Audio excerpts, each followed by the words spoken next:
আজকে আপনাদের সাথে শেয়ার করব ডিম মশলার রেসিপি। এই রেসিপিটা এত মজা, আপনারা ট্রাই না করলে বুঝতে পারবেন না। চলুন রেসিপি শুরু করা যাক।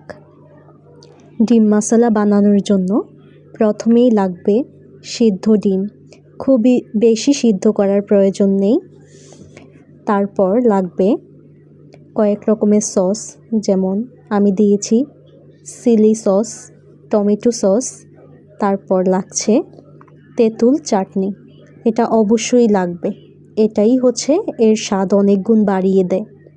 তারপর লাগবে কাঁচামরিচ কুচি, চিলি ফ্লেক্স, বিট লবণ, তারপর পেঁয়াজ কুচি, শসা কুচি, গাজর কুচি খুব বেশি একটা দেওয়ার প্রয়োজন নেই। এবার সিদ্ধ করা ডিমগুলো একটি ছুরির সাহায্যে মাঝখান দিয়ে চিড়ে নিব, যেন মশলাগুলো মাঝখানে দেয়া যায়।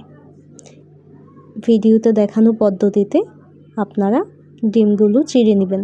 খুব বেশি চিড়ে নেওয়ার প্রয়োজন নেই, তাহলে মাঝখান দিয়ে দুই ফালি হয়ে যাবে। এই যে ঠিক এতটুকু চিড়ে নেবেন। এরপর সবগুলো উপকরণ খুব ভালোভাবে মাখিয়ে নিব।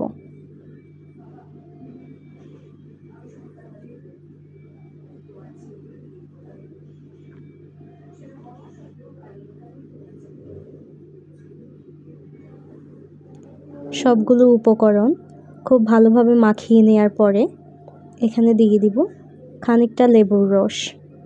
তারপর দিয়ে দিব কিছুটা পরিমাণ চিনি, এতে স্বাদ অনেকখানি বেড়ে যাবে। টক ঝাল মিষ্টির দারুণ কম্বিনেশন এই ডিমের রেসিপিতে থাকে। এবার ডিমগুলো মাঝখান দিয়ে ফাঁকা করে মশলাগুলো ভিতরে ঢুকিয়ে দিব। এবার উপর দিয়ে একটু তেঁতুল চাটনি দিয়ে দিব। এভাবে প্রত্যেকটি ডিমে মশলাগুলো ঢুকিয়ে উপর দিয়ে তেঁতুল চাটনি দিয়ে দিব।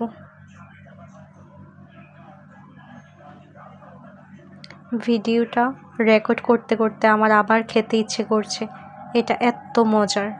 আপনারা অবশ্যই এই রেসিপিটি ট্রাই করবেন আর আমাকে রিভিউ দিবেন।